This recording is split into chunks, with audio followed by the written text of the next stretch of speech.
Me?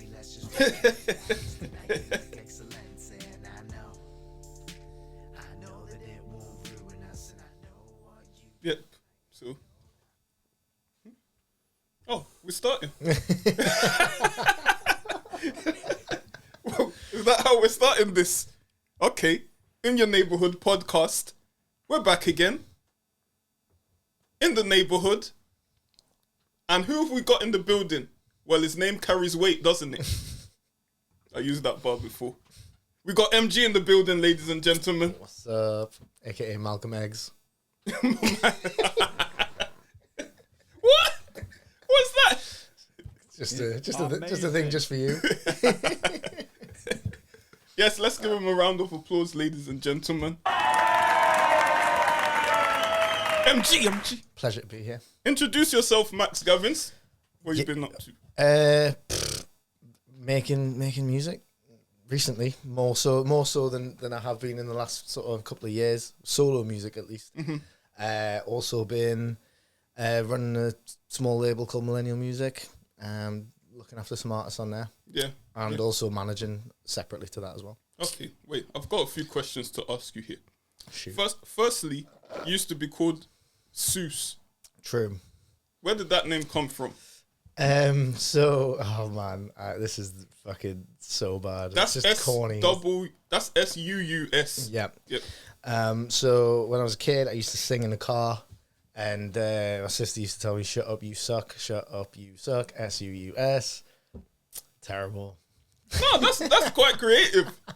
That is quite creative. I was literally like 10 years old when I came up with it, so I think a little bit of leeway on that. For sure. No, I actually like it.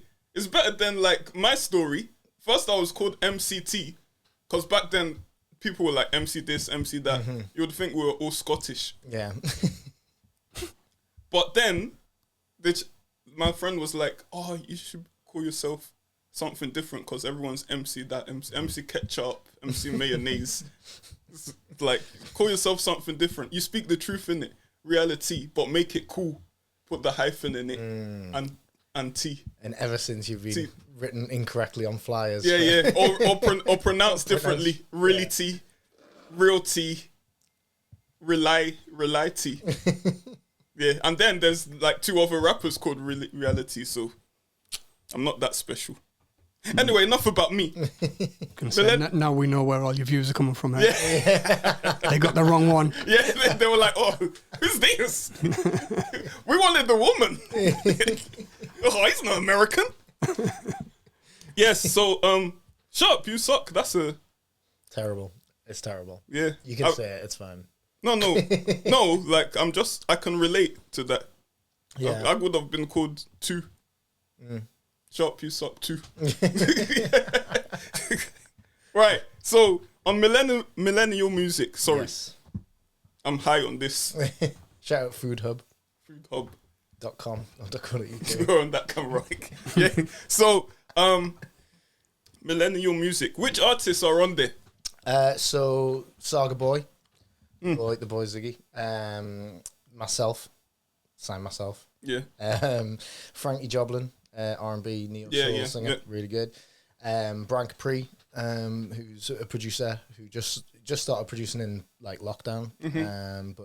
Sheesh. Yeah. But he's got an EP coming out, so he put out a track with Ziggy last month. Yeah, and also we've had a few releases. We've put out a few releases by NEO as well. Okay, yeah. NEO's one of those that's working proper hard as well. Yeah, I thought he was affiliated. Is it just loosely? So he did. So his last 4 singles were with us. Okay. And then he's doing the thing with the Help Musicians Fund for this one. Yeah. So, because he got. Yeah, the mobile. We'll talk to him about that when he comes in. We don't want to be. But yeah, it was promoting him when he's not here. Yeah. Okay, Max. So Frankie Joblin, Brian Capri. Flipping hell, what did they put in this? Brian Capri, Saga Boy, all talented, and you're there as well. So let me not forget you. I'm there. No, you are. You produced on my first album, anyway. Yeah, man. You produced we go way back. Yeah. So way back. Yeah, nearly as I was nearly. Was I Seuss then still? I think so. I was like, who's this guy? He doesn't suck. I'm being honest. Not what everybody said. I'm being honest. Now, but you've evolved from then. Yeah. Like you were like the Well, I feel like it was quite closely attached to obviously the battle rap thing. Yeah. Oh, I was going. Don't rush me. I'm going on to it. I'm going on to it. So I changed the name because I thought my music was. I always felt like the music I put out under Seuss was almost like not like try hardy, but there was definitely like a sort of like real rap sort of element to it, and we all get caught in that. Yeah, and so like when I started like. When I turned, I don't know, 17, 18 or something, I started making music that was just a lot more sort of... You. Yeah. Like, yeah. So I wanted something closer to my own name. Like more that represents who you are. Yeah. Because I feel like as artists, like when we're first starting as well, because let's just say this, for people who are listening as well, Seuss, Max Gavins, from what I know, was... You know, in Football Manager, where they have like, sorry, whoever's listening that doesn't play Football Manager, like they have Wonder Kid, like Wonder Kids, like, if they reach their potential, they're going to be world class. That's what I saw in Seuss. You get me? So, yeah, I had. So potentially you're going to be a world class player. You get what I mean? Yeah, I had a good little run. Yeah. I think for my age, I think also because there wasn't many.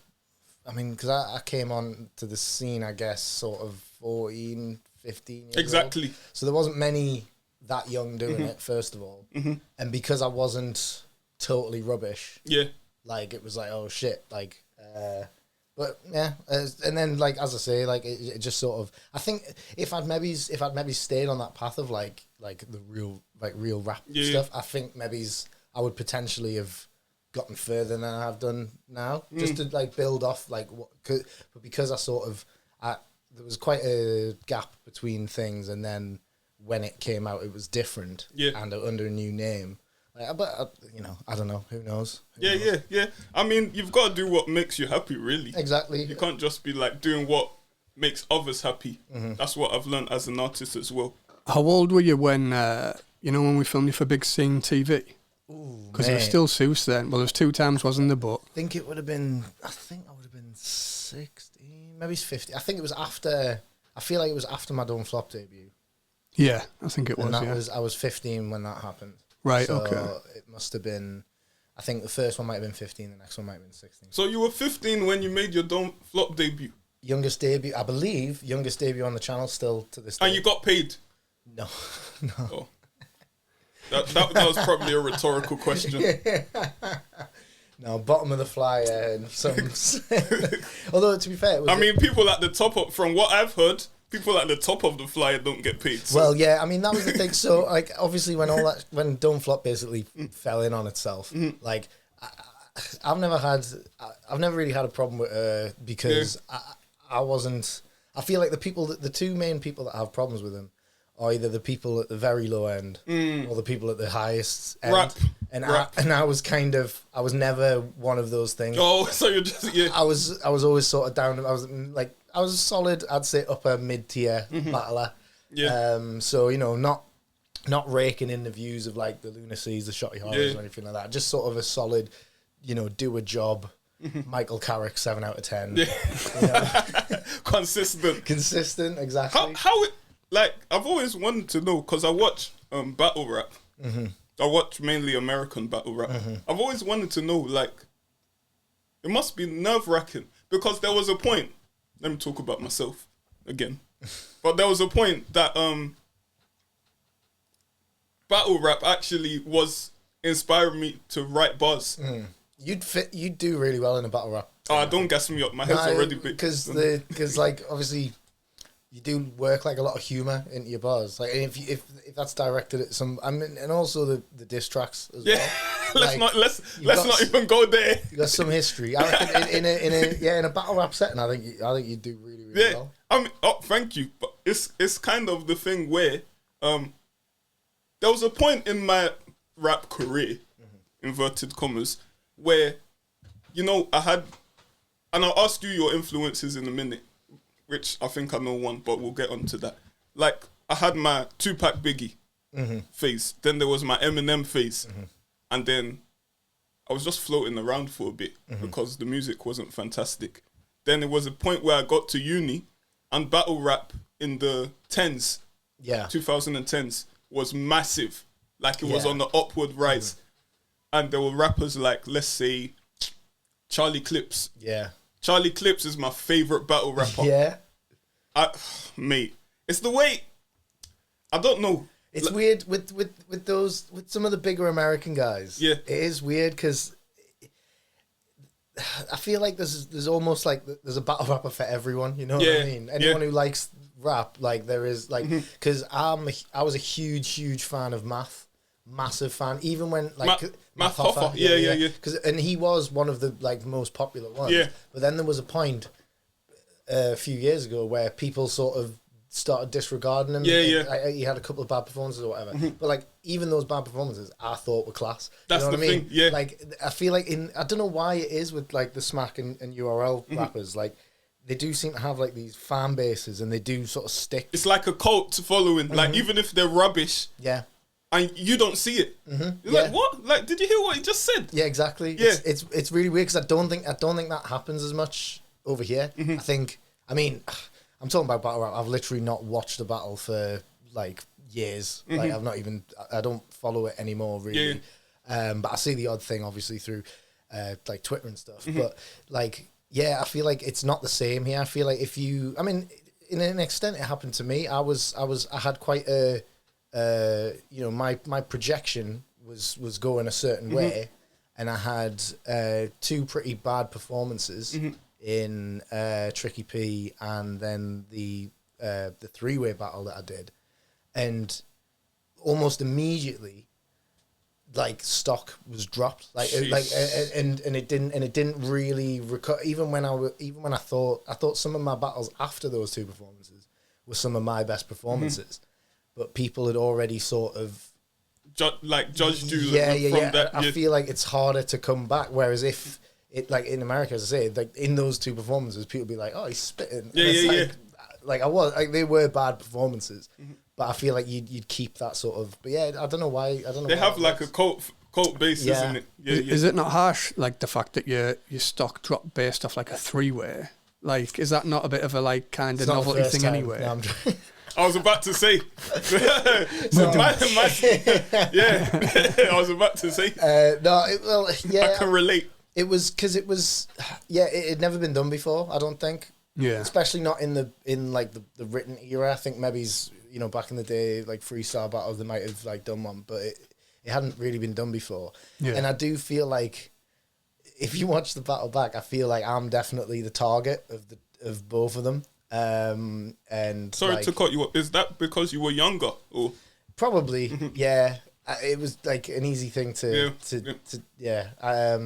But like, I mean, it's what I would have done if I was that. Like, you know what I mean? I'm not saying. At the end of the day, we're all animals. We're gonna pick on what we think is the weaker prey. Yeah, exactly. Yeah. And like I say, my performance wasn't amazing in it anyway.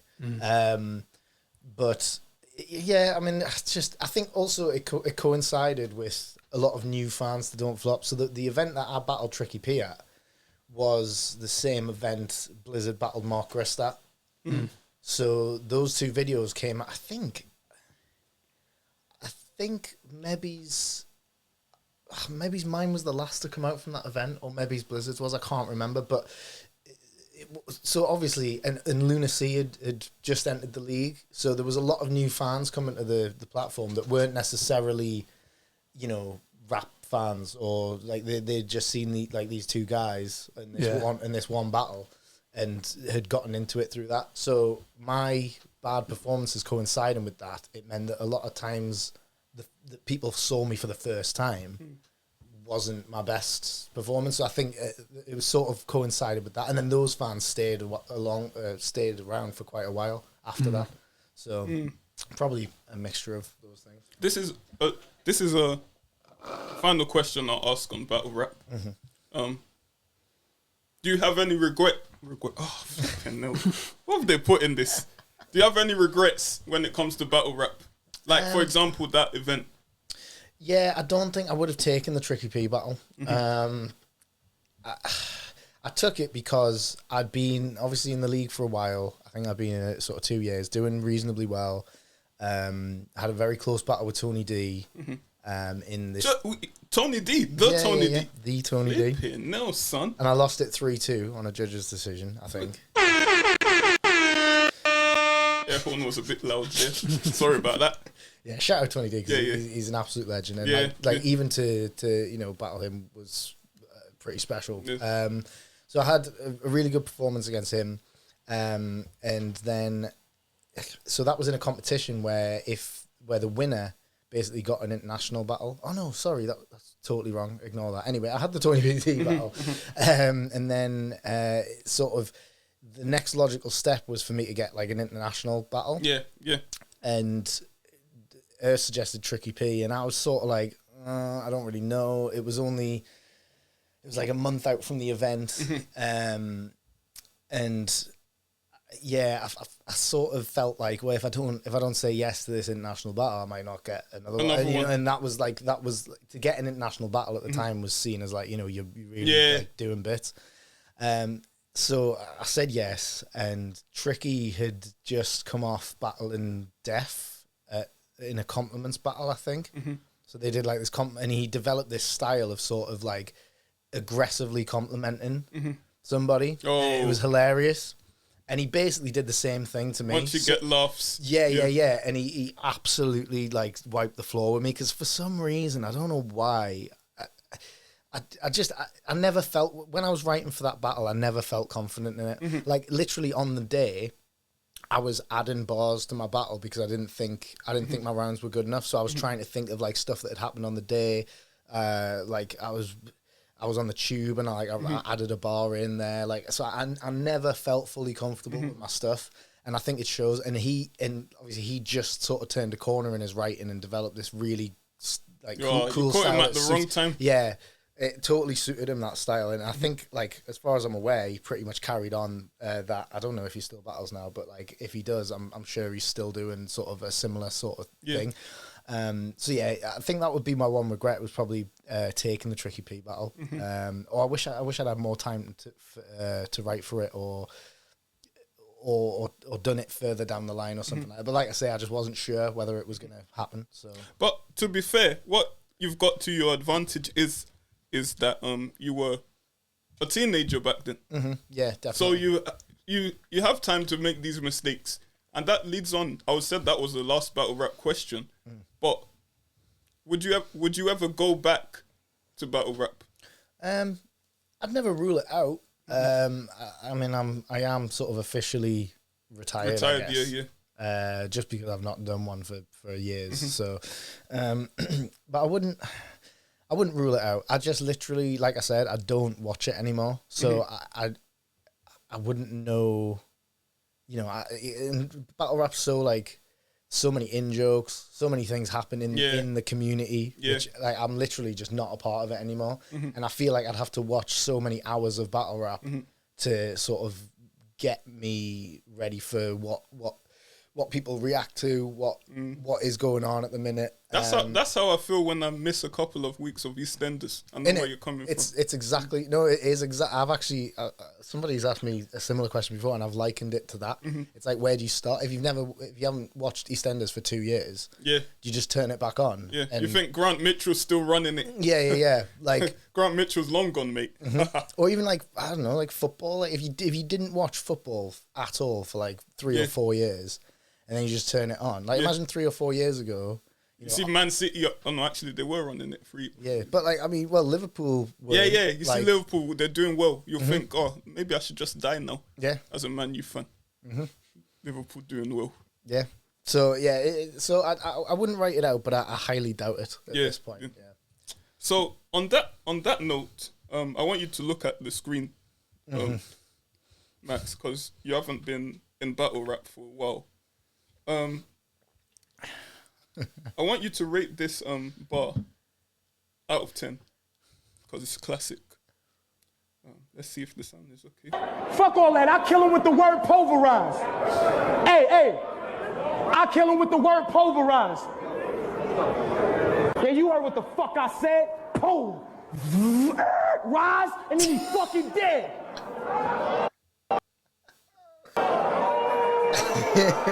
I mean, even the setup, bro. Yeah. I'll kill him with the word pulverize. He definitely killed something, maybe his rap career. But, well, first of all, why? Why?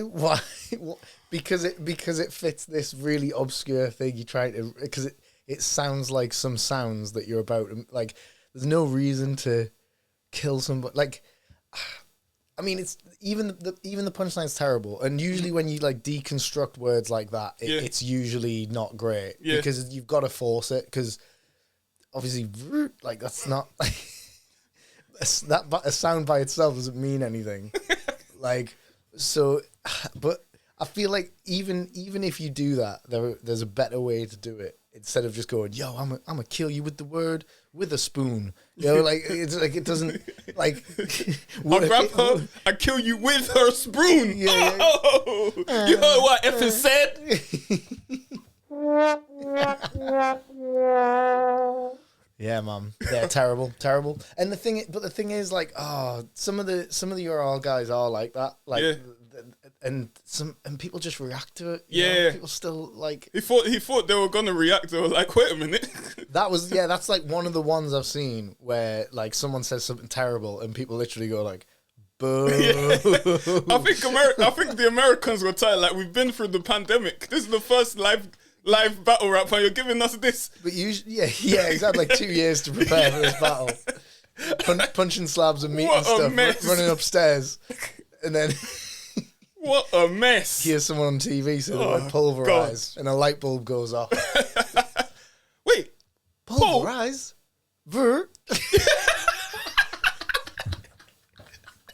Oh, he deserves another one. Yeah, well. But yeah, no, terrible. But like, usually if you deliver it, because to be fair, he delivered it pretty well. Yeah. Like, he fully believes that bar's going to go off. Yeah, he believed it. Yeah. He believed that bar. And his delivery's not bad at all. And usually if you deliver it to a crowd, especially like a URL crowd, if you deliver something with venom, it usually gets some sort of reaction. That was, because you haven't been in it watching it, that was another fan base called RBE. It's not URL. No, I think they might be slightly smarter than the URL. Oh, right. If it was URL, they're never smarter know. In the way that they have punchlines like pulverize. Yeah, yeah. Is it smarter? No, the crowd. Oh, the crowd's smarter. Yeah, the crowd might be smart. Don't come at me, guys. Oh, yeah, ignore me. I was just not following up. The crowd might be... Yeah, but I'm just assuming. I'm just a British person that doesn't know anything. That's the other thing as well. Like, I feel like there's definitely like a cultural thing to it. Like, I feel like, especially because a lot of those fans are like from like New York or Philly, and all the battlers are from like New York, Philly, St. Louis, whatever, and like they proper ride for it out there. Like, whereas there's a couple of examples of that here. I think Shotty Horror in Manchester, you're not beating them, no matter who you are. Yeah, no matter who you are. He's gonna win that battle. Exactly. But yeah, I feel like, because I saw someone talk about like people following rappers in the States, and somebody was literally like, people won't listen to rappers outside of their state. Like, so I think it was on Jono's video about the UK rap scene and why the US doesn't take us seriously. Oh. And someone commented on that, like, I know people who won't even listen to rappers outside of their state. So getting them to listen to Skepta, like, or H, it's not gonna. Some people just want to listen to what they're used to, innit? It's just one of those things. True. Speaking of listening to what you're used to, we're going to a top 3. We're doing a top 3 this week. We didn't do it last episode, but we're doing it this episode. Top 3. Now, I know you, Max. I've known you well enough. And I know, because remember when we had that Facebook argument? Wait. It wasn't like, I've had too many Facebook arguments. It wasn't like a beef one. It was friendly in terms of Facebook. Where Kanye West said about black people and slavery, something along that. When it was going through that big moment, and me and you were just going back and forth. Yeah. And then I think we ended up doing the online hug or something. Yeah. So it didn't go that bad Nah. as some other Yeah. encounters. Oh, mate. Yeah, so that's when I knew, okay, this guy's a big Kanye fan. I would be the same with Michael Jackson. He didn't touch those boys. Yeah. But for the top three, I like how you just said yeah. Well, man, is it innocent till proven guilty? Yeah, what are we doing here? What is it? Or is it, have we moved We're going to go down the wormhole. Yeah. We won't get to this top Yeah, three. okay. So top three, I don't know if 40 wants to join. Or Yeah, should- man. Well, yeah. I don't know what the top three is at the minute, but Oh yeah, he doesn't know what the top three is. Top three Kanye West albums. Top 3 players on the word pulverize. Well, that's next one. That's next one. Top 3 Kanye West albums. Nah, this is going to be controversial for some, and I know. I'll start off. I haven't written anything. So This is freestyle. Right? yeah, I'm freestyling my top 3. And number 1, for me, College Dropout. Number 1. Number or, one. Or at number 3, and you're doing it first. No, number 1. Number 1. Okay. My so number the best Kanye West album is is College Dropout for me. Dropout. I know a few people won't agree with that, but we can talk I about mean, it. it's like it's an era defining album, isn't it? Like it literally changed how rap was at the time. Yeah. Not only in terms of like the sound, but in terms we're of what he was talking talking about. Yeah, Exactly. yeah. Like nobody was talking about what he was doing, and yeah, there's like obviously the production on it's just phenomenal. you Yeah, know, as yeah. it is with every Kanye production. I think he improved later on, actually. Yeah. Like, so we got number 2 for me, which was voted the album of last decade of all genres. My Beautiful Dark Twisted Fantasy. Love the intro. I listened to it again. I was like, wow. Like, why didn't I take in this intro properly before? Nicki Minaj speaking like she was the queen at the beginning. Yeah.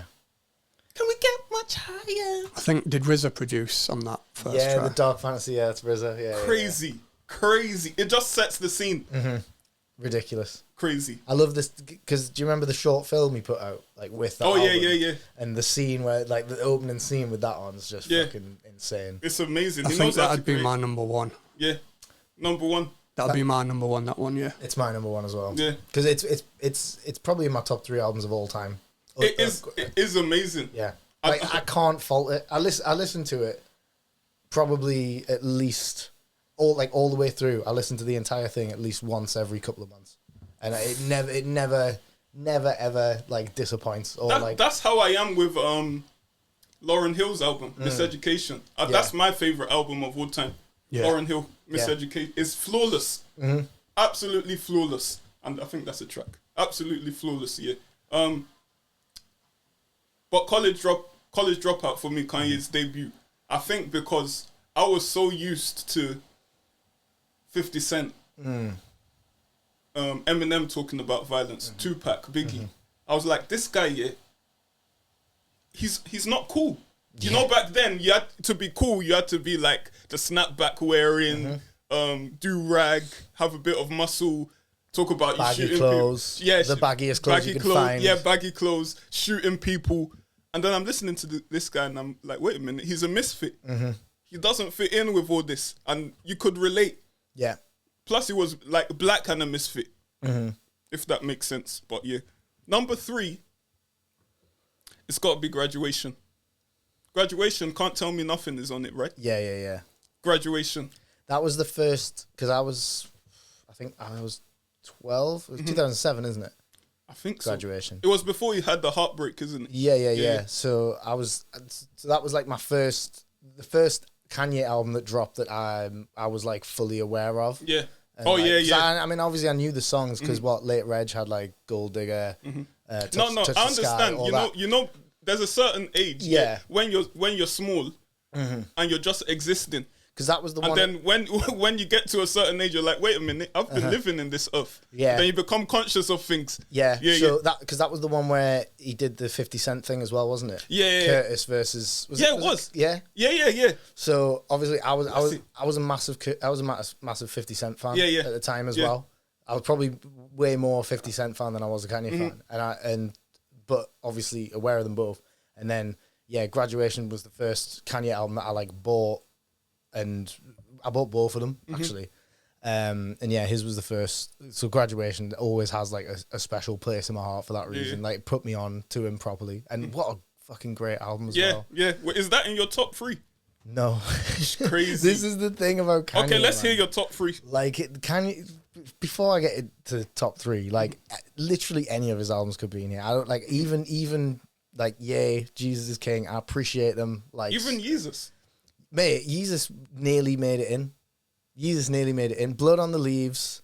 There was some good. Black Skinhead. I was going to say there was some good tracks on Users. I thought I know people Hold slate My it, Liquor. but Mate, if you listen to it now, this is the thing. This is the other thing about Kanye albums as well. When they come out, they're not always. They don't always sound as good as they do 3 or 4 years down the line. Yeah. Like, because when Jesus came out, like people were like, "What the fuck is this? Like, what the fuck is this?" Yeah. And like now, if you listen to it, like some of the tracks on there are like stunning still. You know the track I love on Jesus. Actually, I'm following you there because the track I love on Jesus is "I'm in It." Yeah, exactly. Put my fist in her like a civil rights sign Yeah. and held it to the right time. He's like eating Asian pussy only with sweet and sour sauce. Yeah. No, it's the way he says it. Yeah. Eating sweet and sour sauce. Yeah. Like you're like, oh my gosh, I'm gonna get Chinese. Yeah. I You think, like I think feel he what got he's paid saying. by the National Association of Chinese Takeaways for that bar. No. do you know what I think though? Like something like that album Users, like it lends a bit more to like the UK ear anyway. Yeah. Because I think there's a lot of people, like you hear a lot of the people slating it from America. Yeah. And they're yeah. like, oh, it's got too much like electronic sounds in and all of this He kind of made it. stuff. He made it in Paris. I think he's like in a loft with Daft Punk. I think that's where Right, Daft okay. Punk and Rick Crazy. Rubin. So he Yeah, knows yeah, what yeah. he's doing. He knows what he's doing. Okay. Yeah, but my top 3, I'd have 3 would be. I mean, 3's the hardest one for me. But I think I would actually go for 808s and Heartbreaks. Fair. That you could say changed music because we know it. When it came out, I hated it as well. I had just got on to Kanye with Graduation. I went to see him on the tour after Graduation at the arena where he got arrested at Tup Tup. That was the night he got arrested at Tup Tup. Crazy. Yeah, unreal. But like, so I went to see him. I was a big Kanye fan at this point, and 808s dropped, and I hated it. I was like, what has he done? Change of direction, isn't Yeah, it? what has he done? And now, like, literally, like, Say You Will, Amazing, It's amazing. ridiculous, Heartless. Amazing. Heartless, Love Lockdown, like these fucking timeless songs now, and like the fact that it's grown on me to the point where I actually love it as an album, like it just sneaks in there ahead of like every other album. You know what I mean? Because they're 1 and 2 are pretty much solid for me, but then number 3 could literally go to 1 of 5. Do you agree? No 808s, no Drake. Oh yeah, absolutely. Well, when Drake Say You Will. Oh, no, say What's Real. Find Your Love. Oh as yeah, well. Find Your Love. Yeah. That was an 808s like Castaway. Yeah. Oh, is it? Yeah. That was I'm sure that was supposed to be on 808s. You know. So what came first between 808s and Lil Wayne Lollipop? Might have been the same year. I think it was 2008. Yeah. Yeah. Yeah, because Let's I'm look- sure I remember thinking like, oh, Kanye's like kind of, but it was like similar. He had a lot of the same vocal, like the vocoder kind of thing, or the auto. You mean Lollipop You mean Lollipop remix? No, I just meant the song because I'm just thinking when we're saying there's no Almost Static Drake without Major. there's no Drake without 808s. Like was Drake kind of in the Lil Wayne camp at that time anyway? Because I know I'm going off a bit here, but there was a Kanye West Lollipop remix, wasn't there? I'm not sure, bro. Wait, let me check. This is why we got computers and internet. But yeah, like. Yep. fucking- Yep. Yeah. Yeah. Shit, I didn't even know that. Kanye West was on the Lollipop remix. That's what I thought you were saying. But let me see when. So do you think he was on what came first? Because if he was on the Lollipop remix and I thought I'm gonna make some more of this shit. Well, T-Pain I'm just thinking came we're before saying both of them, so it's T-Pain's Yeah. fault, really. yeah, true. Yeah. I think who we have to thank for this is a beautiful slut. She doesn't mind being called a slut, by the way. Oh yeah. Guys, don't get at me for I that. was about to say, where's this going? Amber Rose. Yeah. She broke Kanye West's heart. And his mom died, innit? Oh yeah. between Oh, shit. between graduation and 808s. No, but it was. I could have got in trouble with that one.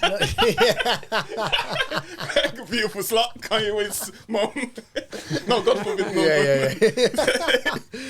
But yeah, like, so I think obviously when was the Taylor Swift thing as well? Was that? Oh no, that was after. That was Yeah, before he was Beautiful with Dark, wasn't it? He was with Amber Rose back then because I remember how she looked at that awards show. I would risk it. I would risk some of it because I've got too much to risk. Not risk it all. I would risk half. Yeah, I would risk half of it. Not all. Suddenly doesn't sound like so much of a compliment. Yeah. Unless it's all or nothing. All or nothing. Shout out Arsenal. But yeah, number 2 for me is The Life of Pablo. Okay. And listen, it's your top 3. And I'm gonna have to respectfully disagree, but you explain why. Ultralight Beam is one of his best songs, I'd say. That chance verse incredible. Things like, well, actually, when I say The Life of Pablo, the version that came out, because I'm not the biggest fan of No Parties in LA. I don't think it's, people on Twitter seem to think it's like this cultural like cornerstone. Yeah. I don't think it is. But the version that, because you know how he added like 3 tracks to it after it came out. But the version before it, Wolves, Is Real Friends on the? yeah, Real Friends, FML with The Weeknd, Waves with Chris Brown. Mate, there's some like that. Again, I don't think there's a bad song on it. Farther Stretch My Hands, Part 1 and 2, the Panda remix thing he did. Like, Life of Pablo, man, unreal. And again, like when that dropped, people hated it, and now people say it's one of his best out. Like there's a theme, but to be fair, when that dropped, I loved it straight up. I think it's the I don't know if this is a word. I'm gonna search it up. I think it's the erraticity of the way he released it.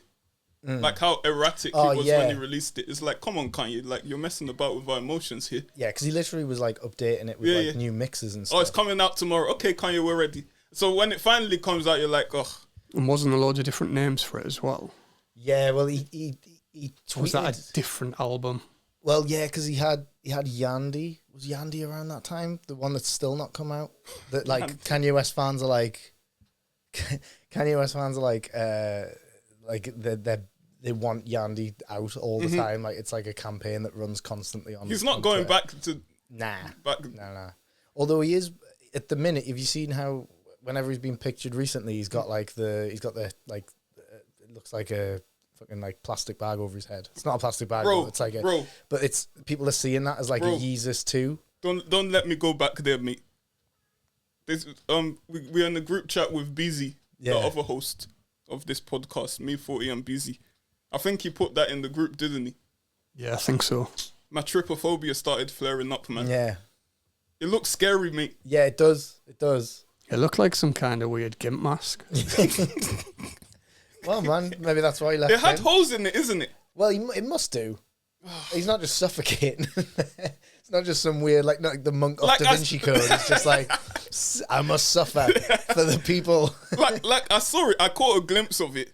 And I just saw all the holes on the face, and I just started itching. Oh, yeah, I'd hate it. I would hate it, especially in LA, mate. Imagine how hot it is. Yeah. In LA, and you've got a fucking bag over your head. It's probably nearly as hot as this room, innit? Oh, mate, I was just about to say that. Oh my gosh, you could see the sweat. I know, mate. When I started this, I look good. But yeah, so some people have taken that as like it's like Yeezus too, like because he used to do all that. Yeah. The Yeezus tour, and the Yandy cover was like very similar to Yeezus. You know how it didn't have a cover, really. It was just like is there a reason why he's doing that, or is he just like he does what he wants? Not feeling well. He just does what he wants, innit? True. Maybe it's like people are wearing masks, so he's gonna wear a fucking 808 and Heartbreak Part 2. He just divorced Kim Kardashian. Could be. But then number 1 for me, Beautiful Dark Twisted Fantasy. Yeah. Like I say, it's fair enough. Pretty much the greatest rap album ever. Pretty much. Ooh. Pretty much. Well, it's weird because, like... Biggie's turning in his grave, his big grave. It comes... his big grave. 6 foot B.I.G. deep, grave. 6 foot deep, 8 foot wide. God bless the dead. I don't want Biggie coming to me in my dream. Oh. But it's weird. No. Is that Biggie or Rick Ross? It's one of the big guys, one of the fat ones. But it is weird because like I feel like I kind of don't put Kanye in like the rapper category because I literally like for me he's in like Beatles, Bowie, MJ, like he's in that arena. Mad. I don't. So he's like transcended his genre. Pretty much like Jay-Z, for example. I think Jay-Z is the greatest rapper of all time. Yeah. Like, but if I actually like wait up, like I don't know, like Kanye's an incredibly good rapper as well. Like as well as a like incredibly great producer and just a great artist. For is dying to say something. I just know he's dying to say something. I'm not, you know. Like if someone likes his rapping, I don't think he's a bad rapper at all. Like I think the thing with Kanye is he's got so many songs. Like even when we're talking about his albums, and it's like I find it difficult to even rank them because he'll have some really, really great songs on some albums, and then like a lot of his albums, I'm just like, meh. Yeah. Okay. See, like, you know, yeah. it's not like a Lauryn Hill album where like that album. You've only got like one of them, so it's like if Kanye, and you can't just knock his dropped College Dropout and then nothing for all this time. We'd look at College Dropout like, oh, fucking hell. Like, Yeah. You know what I mean? That's true. Do you think we would? Yeah, I think we would. Yeah. I actually have to agree with you on that. I still look at it as an iconic album. Yeah, To be fair. and it is. It's in that bracket of the threes for me. Yeah. I think the I could have picked 808s, College Dropout, or Graduation. I think that was the three that I sort of weighed up in my head for number 3. What I feel with some of these artists as well that you mentioned, with their albums, we expect so much of them that when they finally drop, it's like, okay. Yeah. Like even if they're in the middle, like even if they're doing their what's the word? So we just expect them to be phenomenal every single time. Well, if you look at Eminem when he dropped Encore, right? That's the decline. Well, that's when people think the decline was. But if you listen to things after Encore and Encore seems great now because every album he's put out since has sucked. Yeah. So Encore was like average, whereas his previous 3 were obviously unbelievable. Yeah. So people seen it as a huge drop off. But like if you put it next to if his career had started at Encore and we'd got what we'd got now, people would think Encore was his best. You know what I mean? True. I mean, I don't know if you've heard this, but I always separate Eminem into 2 categories.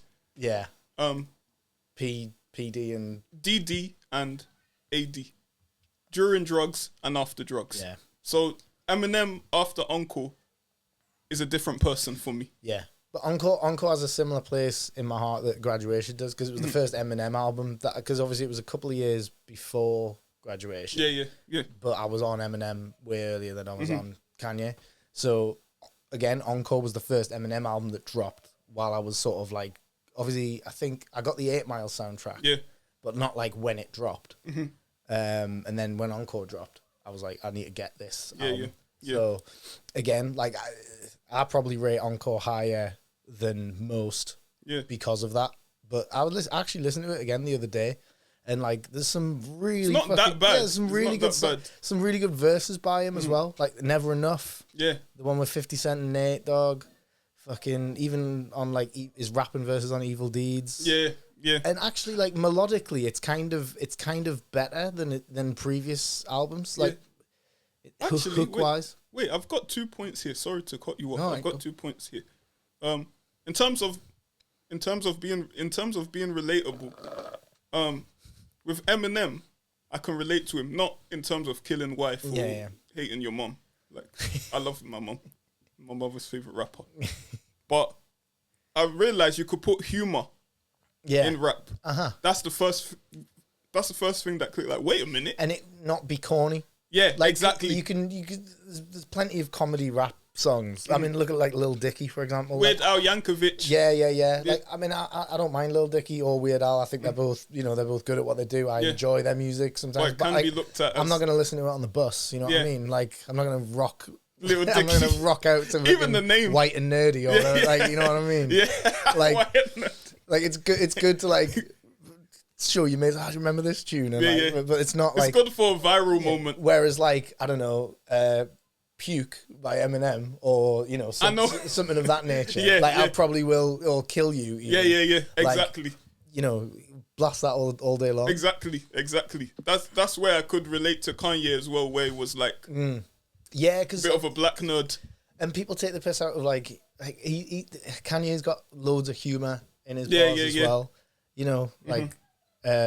Like I said, sticking fists up women, like the civil rights. Yeah.